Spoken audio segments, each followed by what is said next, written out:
രാഹുൽ മാങ്കൂട്ടത്തിനെതിരെ ഇപ്പോൾ വന്നിട്ടുള്ള ആരോപണങ്ങൾ ഇത്രയും ഗുരുതരമാകുന്നതിൻ്റെ കാരണം എന്താണെന്ന് മനസ്സിലായോ? നമുക്കെല്ലാവർക്കും അറിയാവുന്ന കാര്യം തന്നെ. പുള്ളിക്കാരൻ ഒരു വെറും വ്യക്തിയല്ല, ഒരു ജനപ്രതിനിധിയാണ്.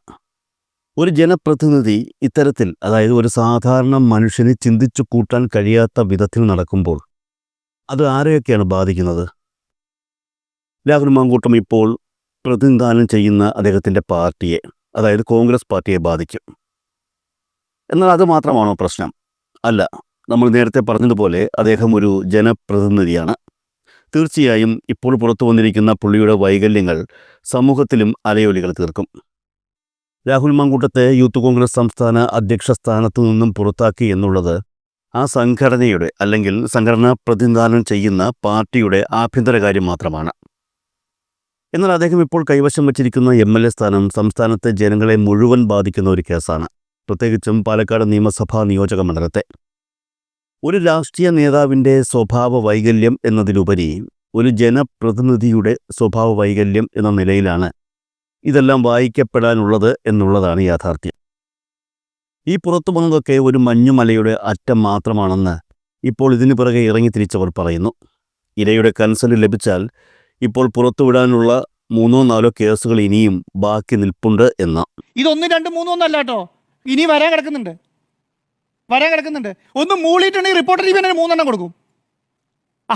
ആ ആൾക്കാരുണ്ടല്ലോ, ഇത് കൊടുത്തോട്ടെ എന്ന് ചോദിച്ചിട്ടുണ്ട്. നമ്മളെ തന്നെ കൊടുത്തോണ്ട് കൊടുത്തോട്ടെ എന്ന് പറഞ്ഞാൽ കൊടുക്കാനൊരു 3 എണ്ണം വേറെ ഇനി ഇരിക്കുന്നുണ്ട്. ഒന്ന് ആലോചിച്ച് നോക്കിയാൽ കേരളത്തിലെ അവസ്ഥ എന്ന് പറയുന്നത്. ഒരു MLA കുറിച്ച് പറയുന്നത് ഇപ്പോൾ 3 എണ്ണം വന്നു, അഡീഷണൽ 3 എണ്ണം കൂടെയാണ് പറയുന്നത്. ഇപ്പം കാഠിന്യം അളക്കാൻ പോയിരിക്കുകയാണ്. കാഠിന്യമുള്ള പരാതിയാണ് നിങ്ങൾ നടപടിയെടുക്കുക. എന്താ കാഠിന്യം? ഏത് രീതിയിലാണ് കാഠിന്യം വേണ്ടത്? പീഡിപ്പിക്കുന്ന വീഡിയോ കൊണ്ട് കൊടുക്കണോ? അതാണ് കാഠിന്യത്തിൻ്റെ അളവുകൾ എന്ന് പറയുന്നത്. ഒരു സ്ത്രീ വന്ന് പറയാണ് എന്നെ പീഡിപ്പിച്ചു എന്ന് പറഞ്ഞിട്ടുണ്ടെങ്കിൽ, എന്നെ ഹോട്ടൽ മുറിയിലേക്ക് ക്ഷണിച്ചു എന്ന് പറയുന്ന ആരാ? MLA പറയുന്നത്. ഇവരെ ഒരു പരാതി ഉണ്ടെങ്കിൽ പോയി കാണേണ്ട നേതാവ് MLA ആണ്. ഒരു നാട്ടിൽ പ്രശ്നമുണ്ടായി പോയി കാണേണ്ട നേതാവ് MLA ആണ്. ആ MLA മുന്നിൽ പരാതി കൊണ്ടുപോകുന്ന സ്ത്രീനെ ഹോട്ടൽ മുറിയിലേക്ക് ക്ഷണിച്ചാൽ അവസ്ഥ ആലോചിച്ച് നോക്കിയാൽ അത് ന്യായീകരിക്കാമെന്ന് പറയാണ്. എന്ത്? ഞാൻ അച്ഛൻ്റെ പ്രായമുള്ള ആളാണ്, അച്ഛനെ പോലെ കണ്ട കുട്ടിയാണ് അതെന്ന് പറയാണ്. അങ്ങനെയാണോ? അച്ഛനെ പോലെ കണ്ട കുട്ടികൾ അങ്ങനെയാണ് പെരുമാറുക? നിങ്ങളുടെ കുട്ടികൾ ആരുടെയും വന്ന് ഇങ്ങനെ ഒരുത്തൻ ഹോട്ടൽ മുറിയിലേക്ക് ചെയ്താൽ നിങ്ങൾ ഇങ്ങനെയാണ് പെരുമാറുക? എന്നിട്ടാണ് അവർ MLA സ്ഥാനം കൊടുത്ത് വിജയിപ്പിച്ചു വിടുന്നത്. എന്നിട്ടാണ് എന്താണ് യൂത്ത് കോൺഗ്രസിൻ്റെ സംസ്ഥാന പ്രസിഡന്റ് അല്ല അദ്ദേഹം. നോർമലി കോൺഗ്രസ് ഭരണത്തിൽ വരികയാണെങ്കിൽ ആരാ മന്ത്രി? യൂത്ത് കോൺഗ്രസിൻ്റെ സംസ്ഥാന പ്രസിഡന്റ് ഒഴിവാക്കിയിട്ട് മന്ത്രിസഭ ഉണ്ടാക്കാൻ പറ്റുമോ? നോർമലി ചിന്തിച്ചാൽ മതി. ഇപ്പം ഈ വിവാദം പുറത്തു വന്നില്ല, അടുത്ത മന്ത്രിസഭയിലെ മന്ത്രിയാണ് അദ്ദേഹം അല്ലേ? ജയിച്ചാൽ ഒന്ന് ആലോചിച്ച് നോക്കിക്കേ. എങ്ങനെ പിന്നെ ഈ പറയുന്നത്? ഇത് ഒരെണ്ണത്തിലല്ല ഞാൻ പറയുന്നത്. ഒരു പീഡന പരാതി വന്നാൽ ഇത്രയധികം പ്രശ്നം ഉണ്ടാവും, ഒരു മെസ്സേജ് പുറത്തു വന്നാൽ ഇത്രയധികം പ്രശ്നം ഉണ്ടാവുമെന്ന് മനസ്സിലാക്കാത്ത ഒരാളാണോ യൂത്ത് കോൺഗ്രസ് തലപ്പത്തിരിക്കുന്നത്? അങ്ങനെയാണോ? ഈ ചർച്ചകൾ മുഴുവൻ നടക്കുന്നുണ്ടല്ലോ പാലക്കാട്. സെക്കൻഡ് വെച്ച് ഫേസ്ബുക്ക് പോടുന്ന യുവ നേതാക്കന്മാരുണ്ടല്ലോ പാലക്കാട്. സെക്കൻഡ് 24 മണിക്കൂർ ഒരു പോസ്റ്റ് ഇല്ലല്ലോ, മണിക്കൂർ വെച്ച് പോസ്റ്റ് ഇടും. എന്താ ബീഹാറിലേക്ക് പോയി ഒരാളുമില്ല, കൂടെ കൊണ്ടു നടന്ന ആൾക്കാർ ആരും ഇല്ലല്ലോ, കൂടെ കൊണ്ട് പരിചയപ്പെടുത്തിയത് ആരെങ്കിലും ഉണ്ടോ? ഒരു വാക്ക് വേണ്ടിയിട്ടില്ല. VT ഉണ്ടല്ലോ, പോസ്റ്റ് ഇടുന്നത് സെക്കൻഡ് വെച്ച് പോസ്റ്റ് വരും. ഒന്ന് ആലോചിച്ച് നോക്കിയേ. 24 മണിക്കൂറുകൾ കഴിയുകയാണ്. MLA സ്ഥാനത്തിനെ പ്രഖ്യാപിക്കുന്ന സമയത്ത് ഞങ്ങൾ അനൗൺസ്മെന്റ് വന്ന് മണിക്കൂറുകൾക്കകം MLA തീരുമാനിച്ച പാർട്ടിയാണ് കോൺഗ്രസ് അല്ലേ? പാലക്കാട് മണിക്കൂറുകൾക്കകം, ഏറ്റവും ആദ്യം മണിക്കൂറുകൾക്കകം MLA തീരുമാനിച്ചു എന്നാണ് പറഞ്ഞത്. കേരളത്തിലെ ഒരു MLA-ക്കെതിരെ, ഒരു യുവ MLA-ക്കെതിരെ ഒരു സ്ത്രീ പരസ്യമായി പറഞ്ഞിട്ട് 24 മണിക്കൂർ കഴിയാൻ പോവുകയാണ്. ഒന്നാമത്തെ കാര്യം. അത് കഴിഞ്ഞ് അതിൽ തീർന്നോ? രണ്ടാമത്തെ വെളിപ്പെടുത്തൽ വന്നിട്ട് ഏകദേശം 12 മണിക്കൂർ കഴിയാൻ പോവുകയാണ്. മൂന്നാമത്തെ വെളിപ്പെടുത്തൽ വന്നിട്ട് ഏകദേശം 2 മണിക്കൂർ കഴിയാൻ പോവുകയാണ്. എന്ത് നടപടി MLA-ക്കെതിരെ സ്വീകരിച്ചേ? ഞാൻ ജിമ്മി സാർ പറഞ്ഞ കാര്യത്തിനോടെയാണ് നിൽക്കുന്നത്. പാർട്ടി പദവി എന്ന് പറയുന്നത് അവർക്ക് എന്ത് തീരുമാനിക്കാം? അവർക്ക് പീഡകനെയാണ് പ്രസിഡന്റ് ആക്കിക്കോളൂ, നിങ്ങൾ പീഡകനെയാണ് സെക്രട്ടറി ആക്കണേ ആക്കിക്കോളൂ. കേരളത്തിലെ അമ്മമാർക്കും പെങ്ങന്മാർക്കും പെൺകുട്ടികൾക്ക് റോഡിൽ കൂടി ഇറങ്ങി നടക്കാൻ MLA പേടിക്കണമെന്ന് പറഞ്ഞാൽ അത് ചില്ലറ കാര്യമല്ല.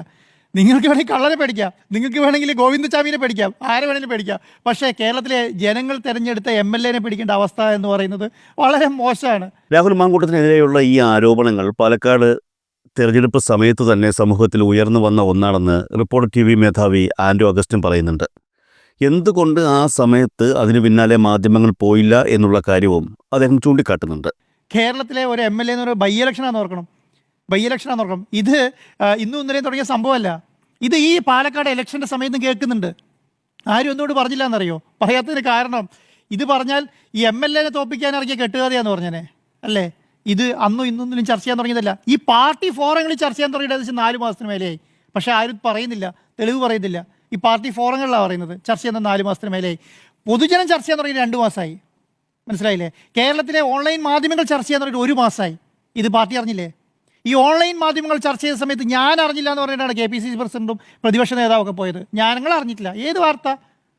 ചോദിച്ചതാണ് പ്രതിപക്ഷ നേതാവിനോട് പോയിട്ട്, ചോദിച്ചതാണ് KPCC പ്രസിഡന്റോട് പോയിട്ട്, ചോദിച്ചപ്പോൾ എന്ന് പറഞ്ഞു ഞങ്ങൾ അറിഞ്ഞിട്ടില്ല. ഏത് വാർത്ത? അങ്ങനെ മുഖമില്ലാത്ത ആൾക്കാർ പലതും പറയും. പ്രസിഡന്റായപ്പോൾ പറഞ്ഞില്ലേ? ചോദിച്ചാൽ പ്രസിഡന്റായി പറഞ്ഞില്ലേ?